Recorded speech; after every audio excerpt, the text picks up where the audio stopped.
요한계시록 22장 20절 21절 읽겠습니다. 이것들을 증언하신 이가 이르시되 내가 진실로 속히 오리라 하시거늘 아멘. 주 예수여 오시옵소서. 주 예수의 은혜가 모든 자들에게 있을지어다. 아멘. 기도하겠습니다. 하나님 아버지, 믿음을 얘기하면서 십자가를 얘기하면서 또 복음을 얘기하면서 이 세상을 살아가는 저희들이 과연 내 속에 무엇을 담고 있는가를 늘 말씀을 통해서 드러나지기를 원합니다.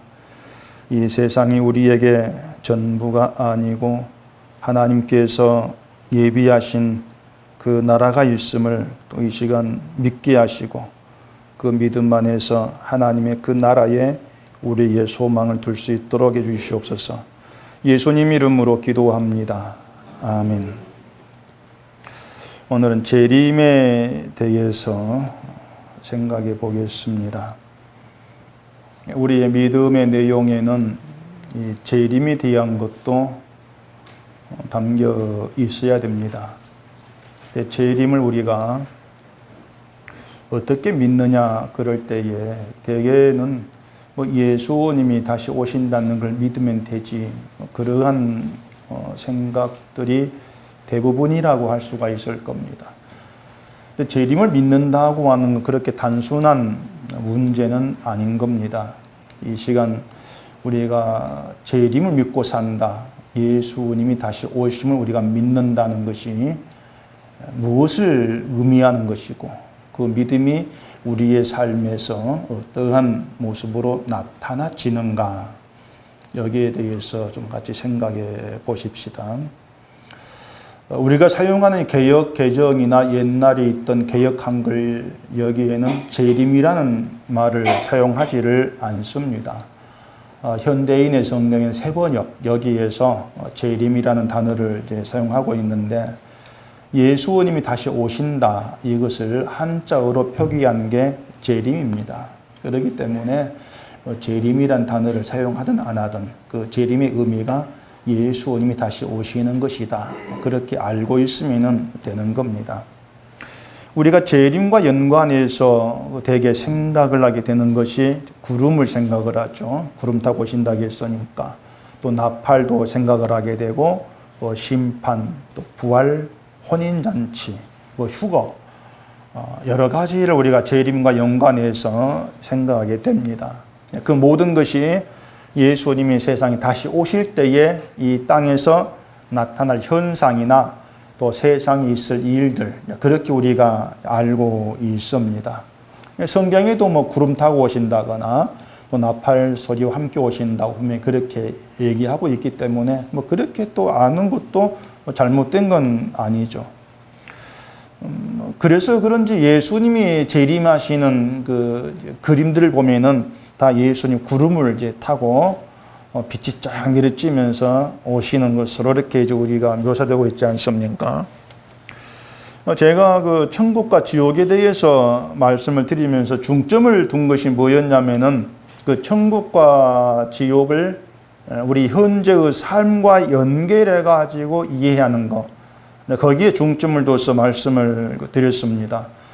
왜냐하면 그 천국이나 어떤 지옥에 대한 그 생각이 우리가 죽어야 가는 곳, 죽어서 가는 곳, 그렇게들 이제 생각을 많이 하기 때문이라겠는데, 그렇게 내가 죽어서 가는 곳을 천국, 지옥 이렇게 여기다 보니까는 이 개념이 너무 막연하게 되는 거예요.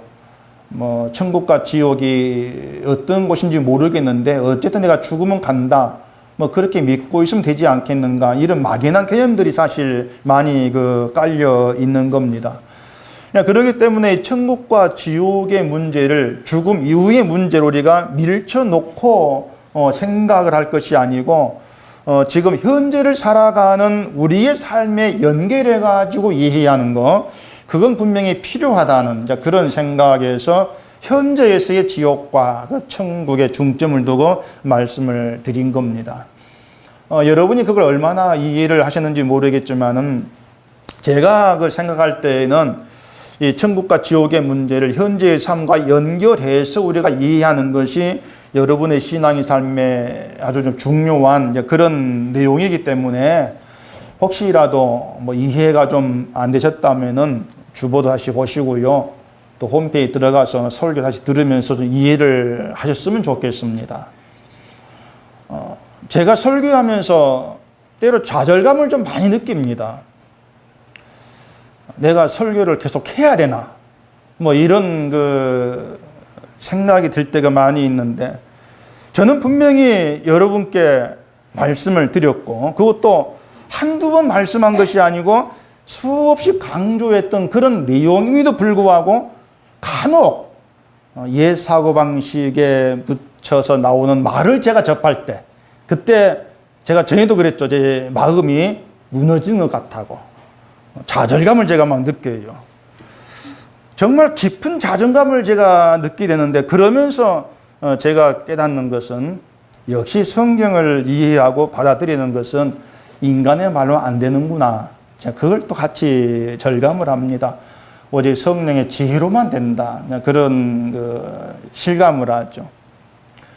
근데 이 성경을 아는 게 성령의 지혜로만 되는 것이니까 설교 듣고 가만히 있으면은 성령 받은 사람은 알아서 깨닫게 될 것이고, 또 성령 받지 못한 사람은 깨닫지를 못할 것이고, 또 그래 생각을 하는 것은 성령을 믿는 것이 아니고 핑계거리예요. 그것은 사실은요. 핑계 대는 거죠.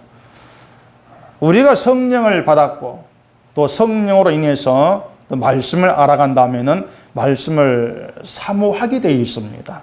사모한다는 것은 뭔가 좀 성경을 읽는 것과 다른 문제죠. 알고 싶은 거. 예수님 누구신가를 알아가고 싶은 거. 그게 어떤 사모함이고 또 말씀에 대한 열망이라고 할 수가 있어요. 그래서 말씀을 듣고 배우고 알고 싶은 그런 마음은 분명히 있게 되어지는 겁니다. 오전도 말씀을 드렸지만은 제가 여러분께 염두를 두고 있고 정말 깊이 진심으로 제가 원하는 것은 여러분의 신앙이 깊어지는 겁니다. 그걸 제가 참 원하는데, 그러니까 어떤 실패나 좌절이라고 하는 그런 현실에서도 하나님의 일하심을 알아가는 거예요. 아, 이게 하나님 일하심이구나 알아가시면서 그 하나님을 신뢰하게 되는 것으로 신자됨의 증거를 가진 자로 살아가는 것. 증거가 내 속에 있다. 그 증거를 가진 자로 살아가는 것. 이게 신앙이 깊어지는 거예요. 이걸 위해서 제가 이제 천국과 지옥의 문제를 내세 문제로만 말하지 않고 지금 현실의 문제로 이제 끌고 들어와서 말씀을 드렸던 겁니다. 오늘 재림 이야기도 동일합니다. 흔히 예수님의 재림을 세상 끝에 있을 일로만 생각을 하게 되고, 재림 신앙이라고 하는 것은 예수님이 다시 오신다는 걸 믿고 기다리고 살아가면 된다. 뭐 이렇게들 되게 생각을 합니다. 근데 그런 것들이 뭐냐면은 이 천국과 지옥의 문제처럼 막연하게 그냥 생각하는 거예요. 막연하게. 예수님 다시 오셔. 난 그거 믿어. 그냥 막연한 것이죠. 예수님이 재림하시면 이 세상은 심판을 받게 되죠. 또 하나님을 믿는 백성들은 천국으로 들어 올려져서 영원히 살게 되어지죠. 자, 그게 하나님 말씀이고 그대로 됩니다. 그게 우리의 믿음이란 얘기예요. 그러면 중요한 것이 뭐냐면은 그렇게 재림을 믿는 세상의 마지막 때 있을 이 땅이 어떻게 되어질 것인가 이걸 믿는 믿음이 여러분의 현재의 삶에서 어떤 영향을 끼치고 있고 어떻게 여러분의 삶을 바꾸고 있고 어떻게 나타나고 있는가 그 점을 생각해 보셔야 한다는 겁니다. 재림을 믿는 신앙이라고 하는 굉장한 거예요. 그것은요. 단지 세상에서 내가 예수를 믿으면 복하고 살겠지 또 이런 것이 아니고 이 세상의 마지막 때를 믿는 겁니다. 세상의 끝이 있다. 이걸 믿는 것이죠. 그러니까 지금 눈에 보이는 모든 것들이 예수님이 오시면 몽땅 다 무너지고 사라질 그런 것들로 바라본다는 것이 재림을 믿는 것이거든요. 그런 믿음이 우리 삶에 아무 영향도 안 끼친다. 그건 뭔가 좀 이상하지 않습니까? 그래서 재림을 믿는다고 그렇게 쉽게 간주하고 지나칠 문제가 아니고요. 재림을 믿는다면 그 믿음이 나에게 어떠한 영향을 끼치면서 어떤 삶으로 끌어가고 있느냐는 것을 좀 분명히 생각을 하시면서 재림 신앙 이게 아니고 이런 것이었구나. 그런 생각을 해봤으면 좋겠습니다. 그 요한계시록 22장 그 7절에 보시면은 보라 내가 속히 오리니 이 두루마리의 예언의 말씀을 지키는 자는 복이 있으리라 하더라. 이렇게 말씀을 하죠. 자, 속히 오리니, 속히라고 하는 건 빠르게 뭐 그런 뜻이잖아요. 근데 빠르게 오신다. 그 말이 어떤 시간적 개념으로 말씀하시는 것은 아니에요. 속히 온다는 것이.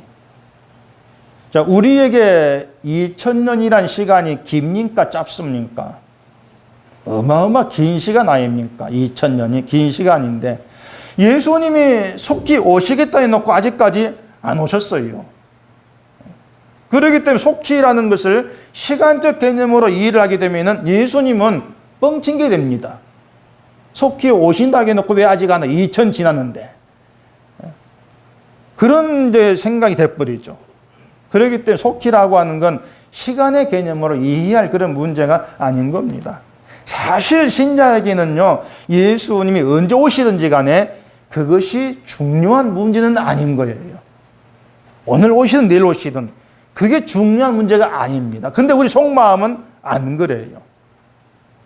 예수님이 언제 오실지 알고 싶은 마음이 있습니다. 안 그렇습니까? 다 그렇잖아요. 예수님이 언제 오실지 가능하다면 알고 싶은 그런 마음이 있죠.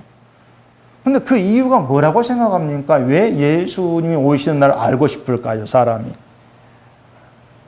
그건 노림수가 하나 있습니다. 뭐냐면 예수님이 재림하시는 그 날과 시간을 내가 미리 좀 알면은 재림을 내가 미리 준비할 수 있지 않을까. 그런 얄팍한 노림수가 있는 겁니다. 미리 내가 준비를 해서 주님 오시면은 좀 신자다운 모습으로 맞이할 수 있는 그런 생각을 하게 되는 것이죠. 자, 그러면은 재림의 날 우리가 안다고 합시다.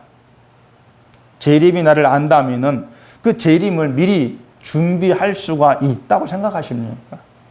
가령 예수님이 내일 오신다고 합시다. 진짜 내일 오십니다. 그리 오십시다. 뭘 준비하실래요? 뭘 준비하랍니까, 여러분? 내일 오신다면은?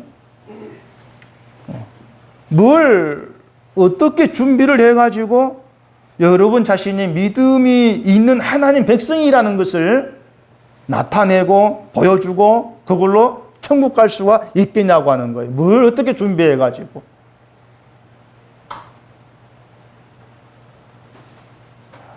생각해 보면은요, 예수님 오시는 날 알아도 준비할 것도 없고 준비할 수 있는 것도 없습니다.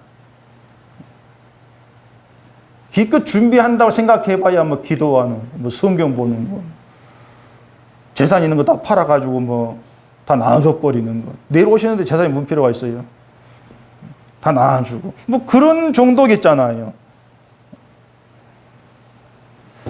근데 그런 게 재림을 준비하는 것이고 예수님이 그걸 보시고 너는 내 백성이네 이렇게 인정해 주신다면은 바리새인 같은 사람들은 일찌감치 하나님 백성으로 인정받았어야 될 사람들입니다. 그런 걸 잘했지 않습니까? 천국은 우리가 뭔가 준비해가지고 들어갈 수 있는 나라가 아니잖아요. 이미 창세 전에 하나님 백성으로 선택이 되었고 확정된 자들에게 허용된 게 천국입니다. 이미 선택되고 확정이 되었어요.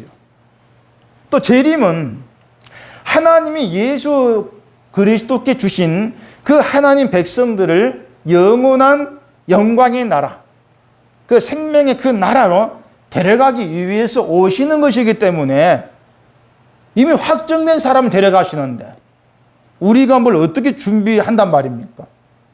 준비할 거리가 없잖아요. 확정되어 있는데. 때문에 예수님이 언제 오시느냐, 그 시기, 또 그걸 아는 것은 전혀 중요한 문제가 아닌 거예요. 그래서 속히 오신다는 것은 금방 갈게 좀 기다리라, 또 이런 시간적 의미가 아니고 깨어 있으라는 겁니다. 깨어 있으라. 내 속히 간대. 깨어 있어. 그렇게 이해하는 게 좋아요. 만약 예수님이 드디어 오신다. 어제도 안 왔고 오늘도 안 왔고 내일도 안 올 거야. 2000 지났는데 3000년 안 올 거야. 또 그렇게 생각하게 되면 사람은요, 깨어있지를 못해요. 깨어있지 못한다는 것은 자기를 위한 일에 몰두한다는 것입니다. 그 복음서에 나오죠. 초청받으니까 난 소를 사가지고, 난 집을 사가지고, 뭘 사고. 자기 일에 몰두할 수밖에 없는 거예요. 그게 사람 관심거리거든요. 내 일이라고 하는 것이. 그래서 예수님이 언제 오실까? 그걸 알고 싶은 게 그 때문이에요. 언제 오시는가 알게 되어지면 오시기 전까지 나를 위해서 내 일을 하면서 살면 되지 않겠는가? 그러다가 오실 때 같이 오면은 그때 가서 주님의 일을 해보지. 그러면 재림을 내가 맞이하겠지. 그런 생각이죠. 그런 게 깨어있지를 않는다는 얘기입니다. 예수님이 오신다 할 때 그 예수님의 오심을 좋아할 사람이 누굴까요? 누가 되게 좋아할까요? 예수님이 오신다는 것을. 누가 좋아하겠습니까? 예수님을 빨리 만나고 싶은 사람들이겠죠. 뭐 간단하죠. 뭐 예수님을 만나서 빨리 주님과 함께하고 싶은 그런 사람들이겠지 않습니까? 그래서 예수님이 오시는 시기에 관심을 둔다는 것은 예수님이 오심, 속히 만나고 싶은 어떤 그런 마음이 없기 때문이라고도 할 수가 있는 겁니다. 다른 말로 얘기한 대로 자기를 위한 자기 일에 몰두하고 살아간다. 그렇게 얘기할 수밖에 없어요. 그렇게 오면은 지금의 기독교인들에게 재림은 큰 관심거리가 사실 아닙니다. 관심거리가 아니에요. 뭐 겉으로야 재림을 믿는다 가지고 또 기다린다고는 하겠지만 속마음은 재림보다도 세상 일로 다들 그렇게 향해 살고 있습니다. 재림을 기다리지 아니한다. 재림에 관심이 없다. 그 증거 중에 하나가 뭔가 하면 교회가 교회 크기에 목매어 산다는 겁니다. 제가 볼 땐 그게 재림을 기다리지 않고 관심 없는 증거예요. 제가 볼 때에는. 예수님이 재림하시면은 교회가 뭐 부흥했다거나 뭐 예배당 몇 평이다거나 이게 무슨 의미겠습니까? 그 아무런 의미가 없는 거잖아요. 교인 수가 몇 명이든지 간에 예배당이 몇 평이든지 간에 그러한 것들은 예수님의 재림과 무관한 것들입니다. 아무 연관이 없는 거예요. 누가 하나님 택한 백성이냐? 이러한 문제가 뭐 교회 크기로 증거된 게 아니지 않습니까? 그렇기 때문에 정말 진심으로 예수님을 만나고 그 예수님과 함께하게 되어진다. 여기에 그 소망이 있고 그 날을 기다리고 살아가는 그런 사람이라면은 교회는요, 하나님이 빛이 되는 것이고 영광이 되시는 완벽한 세계, 그 완성의 세계로 옮겨가는 그 때를 소망하게 됩니다. 그게 교회죠. 예수님이 오시면은 지금의 세상에 비할 바가 없는 완성의 세계에 들어갈 건데 그 세계를 기다리고 뭔가 속에 두면 그리워하는 거, 그게 당연한 거지 않습니까? 사람이 지하에 빛도 안 들어오는 컴컴한 방에 조금 살다가 50평짜리 새 집에 이사 간다. 그 이상 그날을 얼마나 기다리겠습니까? 언제 그날 가나. 뭐 군대 가시면 아시겠지만 군대 간 사람들 제일로 기다리고 제대잖아요. 들어가자마자 달력해놓고 그 가입해 친단 말이죠. 참 뭐라 하노? 인자 들어온 쫄병이 나갈 날, 제대할 날 그것만 간절히 기다리는 거예요. 그래, 들어갈 때에 제대하고 나온 사람을 보면은 정말 속이 뒤집어집니다. 막. 환장하는 거죠. 여기 방이 없죠. 방에는 아마 모를 거예요. 방이 있나? 아이고, 죄송합니다. 맞아, 방에도 소집 해제가 있어가지고 또 어쩔 모르겠다. 그러니까 세상에서 그렇게 좋은 곳으로 옮긴다는 것도 기다리고 기분 좋은 날인데, 죄만 있는 세상에 머물고 살아가다가 죄 없고 하나님의 영광이 함께하는 영원한 곳으로 옮겨간다. 그 날이 기다려진다. 그건 당연한 것이 아니냐는 얘기입니다. 근데 현실적으로 보면은 예수님 오심을 정말 기다리지를 않죠. 그냥 우리 잊고 살고 있다고 보시면 되는 거예요. 아예 우리 머릿속에 남아있지를 않아요. 성경 볼 때 재림, 그때 생각을 하지 우리의 삶 자체가 재림을 기다리는 그런 방향으로는 안 나가는, 오히려 세상에서 더 많은 것을 누리고 즐기고 싶어 하기 때문에 예수님이 오늘 오시면 안 돼. 어쩌면 그런 심정을 살지도 모르겠습니다. 이왕이면 조금 지내가지고 내 좀 누릴 거 다 누리다가, 그런 마음일지도 모르겠죠. 반면에 예수님이 오시는 걸 정말 간절히 기다린 사람도 있어요. 그 17절에 보면은 22장 17절요. 성령과 신부가 말씀하시기를 오라 하시는도다. 듣는 자도 오라 할 것이요, 목마른 자도 올 것이요, 또 원하는 자는 값없이 생명수를 받으라 하시더라. 여기 신부는 교회를 가리킵니다. 재림을 기다리는 교회가 해야 될 말은 듣는 자도 오시요, 목마른 자도 오시요, 원하는 사람은 값없이 생명수를 받으시요. 이런 말을 외치는 것이 재림을 기다리는 믿는 교회라는 거죠. 목마르다는 건 예수에 대해 갈급해하는 뜻이에요. 그런 갈급함이 있는 그런 사람들은 예수를 잘 믿고 복받고 문제가 해결되는 것에 목말하지를 않죠. 그냥 주님을 만나는 것, 함께하게 되어지는 것, 이게 목마름이 되어지겠죠. 예수로 말미암은 생명, 그게 갈급함이 되어지는 겁니다. 그럼 교회가 오시오 그랬다면 뭘 해야 되겠습니까? 무엇보다 예수를 전하는 겁니다. 그게 교회가 할 일이죠. 재림을 기다리는 교회가 할 일, 예수를 전하는 것뿐이에요. 교회를 어떻게 해볼까, 이런 국리가 없는 것입니다.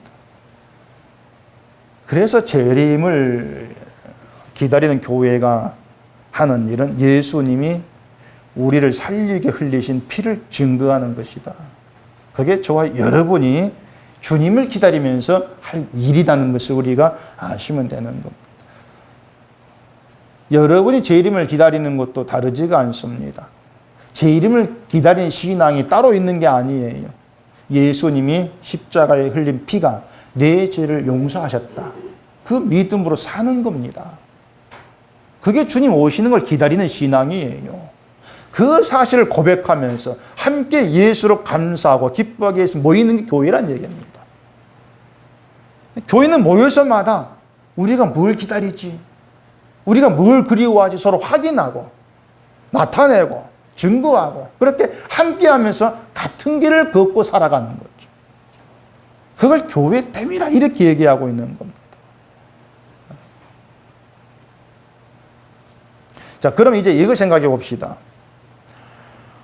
예수님이 왜 다시 오셔야 됩니까? 뭐 때문에? 다시 오실 이유가 있습니까? 우린 예수님이 재림하신 이유를 세상을 심판하기 위해서라 그렇게 생각을 하고 있습니다. 물론 예수님 오시는 그 날이 세상의 마지막이 되는 날이에요. 마지막 분명합니다. 근데 심판이 목적이고 심판이 전부라면은요, 굳이 예수님이 다시 오실 필요 없이 그냥 하늘 군대 보내가지고 세상 쓸어버리면 될 것입니다. 심판이 목적이라면은 하나님 백성들도 예수님이 오셔가지고 데려가시는 그런 수고를 하실 필요 없이 그냥 하늘로 막 끌어당기면 되지 않겠습니까? 자동으로 올라갈 거니까. 그런데 예수님이 다시 오신다고 하는 것은 이 세상에 대해서 무엇이 산 자의 세계고 무엇이 죽은 자의 세계인가를 명확히 구분해 가지고 드러내기 위함이에요. 봐라 그겁니다. 이제 봐라. 지금 세상은 예수님을 믿는 걸 생명으로 보지 않지 않습니까? 아예 어떤 생명, 천국, 지옥 그런 말 하는 걸 미련하게 여깁니다. 예수를 믿어 참 나를 믿어라. 그런 말 듣잖아요. 천국, 지옥 너희가 봤나? 그 죽어봐야 아는 건데 뭘 그걸 믿는다 그렇게 살고 있노? 하나님도 없어. 예수도 없어. 이렇게 나오지 않습니까? 그리고 오직 이 세상에서 잘 사는 것, 돈 좀 벌고 잘 먹고 행복 잘 사는 것, 이게 인생의 성공이야. 그렇게들 보잖아요. 근데 그게 바로 죽음의 세계였다는 거. 그 지옥에 얘기할 때 말씀드린 것처럼 그게 바로 지옥의 모습이었다는 거. 그걸 예수님이 오심으로 드러내는 겁니다. 바로 나의 세계가 생명이다. 이제 알겠지. 그거예요. 만약 예수님이 오시지 않고 천국과 지옥으로 나누가 다 보내버린다면은 그 지옥 간 사람들이 왜 내가 지옥에 왔지? 알 수가 없어져요.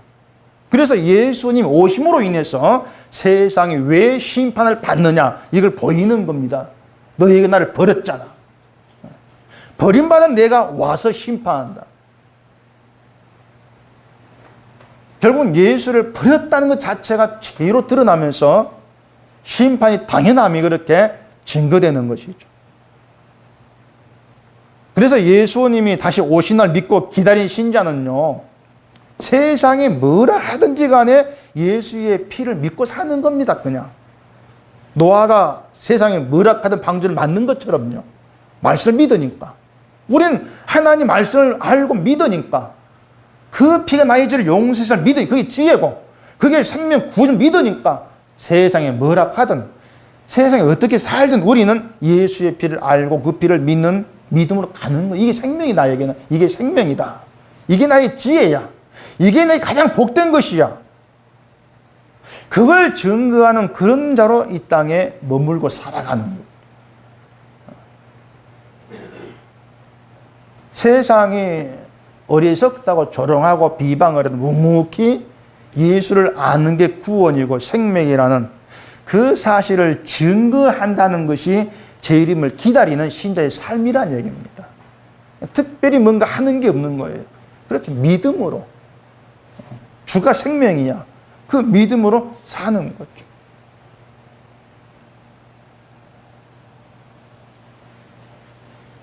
그 예수님이 그 두 사람 맷돌질하다가 한 사람 데려 한 사람은 남고 있지 않습니까? 특별한 어떤 삶이 있는 게 아니에요. 다만 오시기 전에 주님이 이 땅에 살아가면서 무엇을 바라고 무엇을 믿고 뭐가 생명임을 알고 살았느냐, 그게 중요한 문제가 되는 겁니다. 예수님이 이 땅에 오셔서 십자가에 죽으심으로써 예수의 피를 생명으로 믿는 세상과 또 다른 세상으로 만드시지 않습니까? 예수의 피를 생명으로 믿는 세상, 그 세상을 만드신 거예요. 그게 예수 그리스도의 세계죠. 그렇게 예수의 피를 믿는 세상을 따로 만드셨다는 얘기는요, 예수의 피를 믿지 않은 세계는 곧 죽음의 세계고 심판받을 세계다. 그 의미가 된다는 얘기입니다. 그래서 예수님이 오시기 전에 세상 그걸 모르죠. 모르고 있다가 예수님 다시 오심으로 예수를 믿는 게 왜 생명이 되는가, 그때 가서 알게 되어지는 겁니다. 세상은 예수님이 다시 오셨을 때의 모든 내막을 비로소 알게 되는 것이고, 예수의 피로 세워진 예수님의 세계를 사는 신자는 이미 세상에서 죽음과 생명의 내막을 알고 살아가는 겁니다. 그 차이예요. 신자는 이미 알고 있다. 세상은 아직 모른다는 거죠. 그래서 신자를 산다는 깨어 있는 것이다. 이미 아는 대로 살아가는 것이다. 그게 깨어 있는 거예요. 깨어 있기 때문에 이 세상을 죽음 아래 있는 것으로 바라보는 거죠. 예수를 믿는 게 생명 아래 있는 것이야. 이걸 아는 거죠. 그래서 깨어있는 신자는 세상에 뭐라 해도 흔들리지 않고 믿음으로 살게 되어지는 겁니다. 근데 잠들어 있다는 것은 죽음과 생명의 내막에 대해서 생각하지를 않죠. 세상도 죽음 아래 있는 곳으로 보는 것이 아니고 돈이 있으면 잘 살 수 있는, 재밌게 살 수 있는 그런 곳으로 바라본다는 얘기입니다.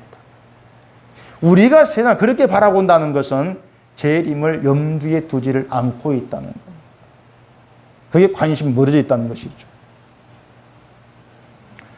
20절에 보시면은 이것들을 증언하신 이가 이르시되 내가 진실로 속히 오리라 하시거늘 아멘 주 예수의 오시옵소서. 여기서도 속히 오신다고 하고 그리고 아멘 주 예수의 오시옵소서 이렇게 답합니다. 주 예수의 오시옵소서. 그게 어떤 심정으로 그런 말을 하는 것처럼 생각됩니까? 어떤 심정이겠습니까? 주 예수의 오시옵소서. 예수님 오시는 날은 세상의 마지막 날이라겠습니다. 그러면 예수님 빨리 오셔가지고 이놈의 세상 확 그냥 싹 쓸어버리세요. 이런 심정이겠습니까? 그런 거라면요, 그건 남은 잘 사, 나는 못 사니까 뭔가 보복 심리가 있는, 분풀이하는 거예요. 예수님이 오시면은 세상이 마지막이 되는 것뿐만이 아니고 하나가 중요한 게 있습니다. 세상이 마지막 때가 되는데 또 하나 중요한 거. 지금 우리에게 감추어져 있는 하늘의 생명의 세계가 완전히 드러납니다.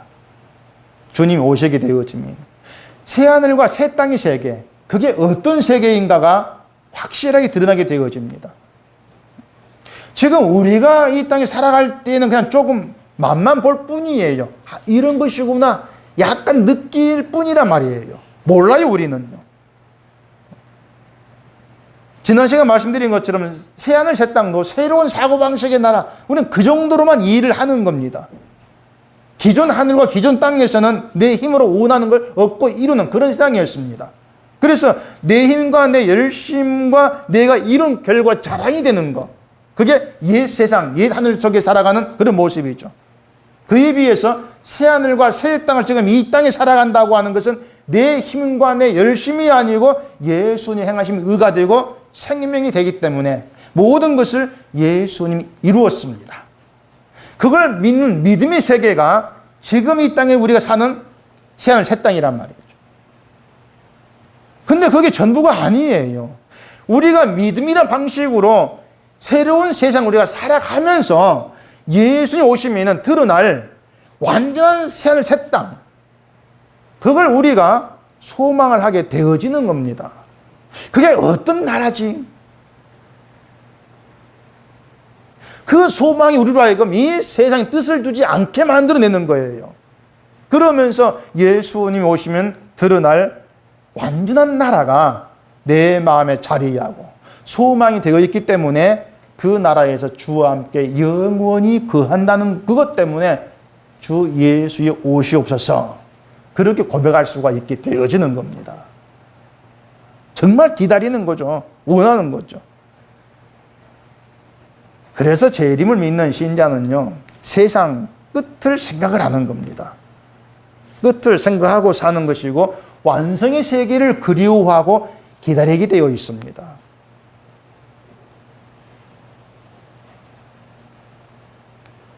저 푸른 초원 위에 뭘 짓고요? 그림 같은 집을 짓고, 그 저 푸른 초원 위에 그림 같은 집을 짓는다고 생각해 보세요.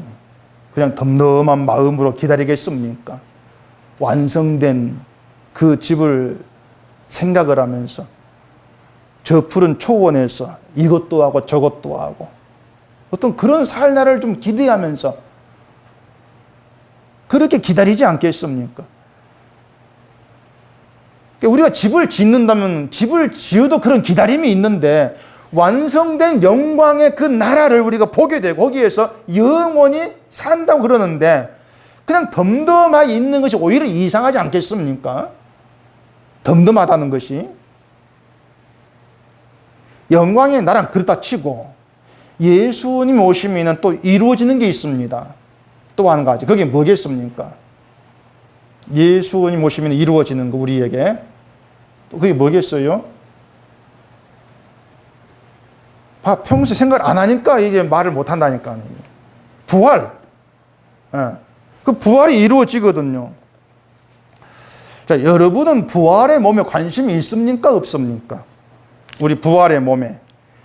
빌립보서 3장 한번 찾아보십시오.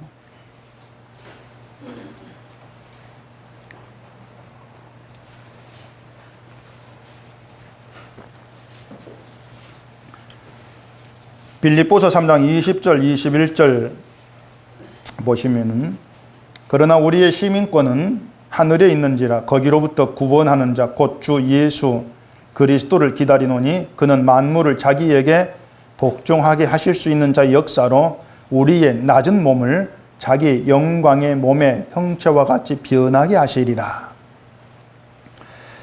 예수님의 영광의 몸의 형체와 같이 변하게 하신다. 그게 어떤 몸인지 여러분 궁금하지 않습니까?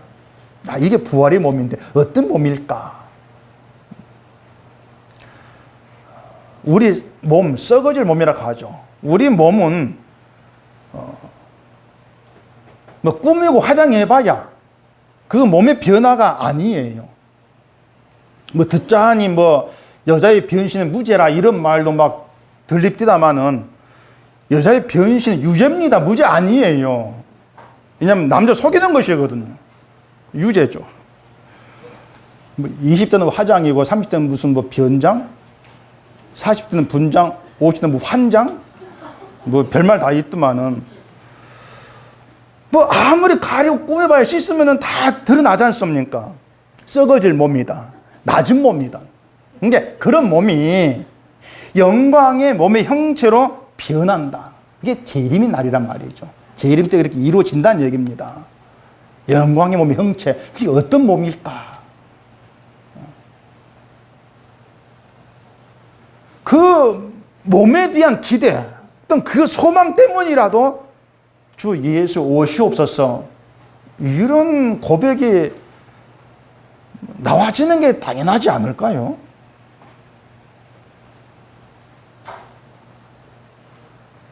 그래서 우리가 기억할 것은요, 저와 여러분에게 예수님이 다시 오신다는 것은 변할 수 없는 사건입니다. 확정되어 약속으로 확정되어 있습니다. 히브리서 9장 28절 한번 보십시다.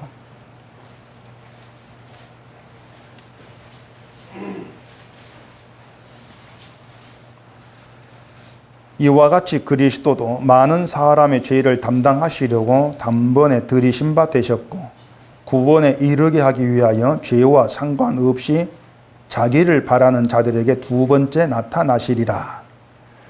자, 예수님이 첫 번째 오신 것은 많은 사람 죄를 담당해서 구원에 이르게 하기 위해서 처음 오신 것입니다. 두 번째 오시는 것은 예수님이 죄를 담당했다면은 그 사람은 죄가 있습니까? 없습니까? 죄가 없는 사람이에요. 예수님으로 인해 죄가 없게 되었는데 그 죄 없는 자를 완성의 세계로 데려가기 위해서 두 번째 오신다 그럽니다. 그러면은 세 번째 오시면 언제 됩니까? 세 번째 오시는 거. 그건 없어요, 세 번째는요. 두 번째 오시는 것으로 죄 없는 자는 영원한 세계로 데려가시고 죄 있는 자 심판하신다는 겁니다. 그게 영원한 죽음을 얘기하지 않습니까?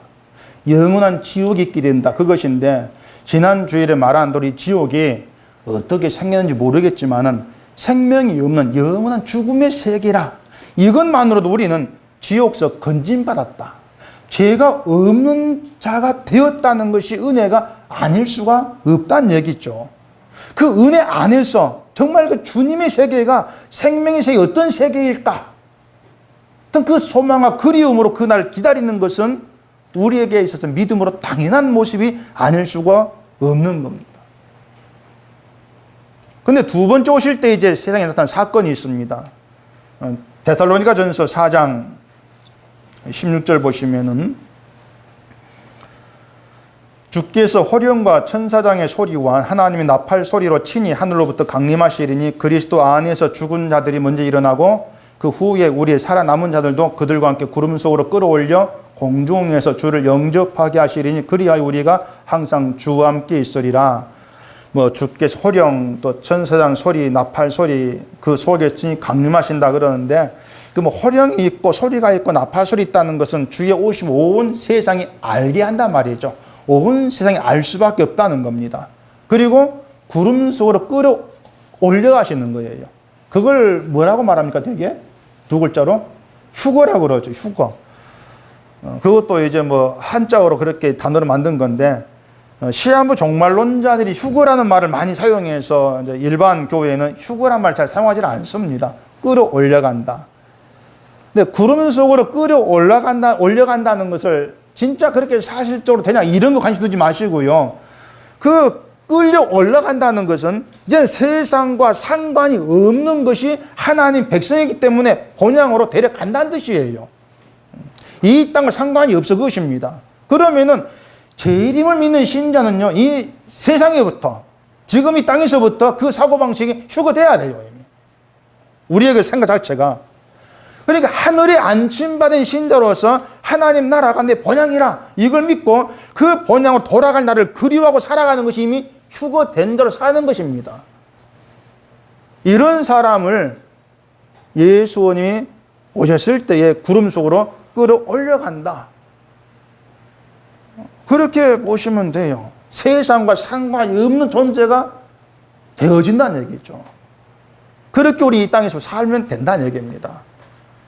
세상과 상관이 없는 자. 이렇게 재림을 우리가 믿는다는 것은 이미 이 세상에부터 세상에 속한 자가 아니라 하늘에 속한 자로 살아가는 거예요. 그래서 주님이 오신다는 것이 우리의 소망이 되고 기다림이 되어지는 거죠. 그게 주를 바라는 그런 믿음의 모습이라고 할 수가 있는 거죠. 몸은 세상에 있지만은 우리의 마음은 하늘에 이미 안침바 되어 있는 거. 그럼 이미 그 마음은 하늘로 끌어올려갔지 않습니까? 그렇게 살아가는 게 신자입니다. 눈에 보이는 세상을 바라보면서 뭐 이 땅에서만 잘 살면 되지 않겠는가? 그런 것은 정말로 어리석은 세상을 죽음의 곳으로 보지를 못한 잠자고 있는 그런 모습이 지나지 아니한다는 것을 우리가 깊이 생각하시고 주님에 대해서 깨어있는 그런 신자로 아멘 주 예수의 오시옵소서 그렇게 답하면서 그날 주님 오신 날을 바라고 기다리는 그러한 믿음으로 살아갈 수 있기를 바랍니다. 기도하겠습니다. 우리 아버지 하나님, 주님이 이 땅에 다시 오신다는 말씀 우리가 들었고 또 그 말씀이 우리에게 이루어지기를 간절히 바라는 그런 믿음으로 살기를 정말로 소원합니다. 이 세상을 죽음의 곳으로 우리가 바라볼 수 있는 깨어있는 신앙이 되게 해주시옵시고 하나님께서 주를 보내셔서 이 땅에 무엇을 드러낼 것인가를 우리가 늘 미리 생각을 하게 되어지면서 하늘에 안침받은 하나님 백성으로 주 오실 날을 그리워하고 기다리는 그런 믿음 가운데에서 살아갈 수 있도록 저희를 더욱더 붙들어 주시옵소서. 예수님 이름으로 기도합니다. 아멘.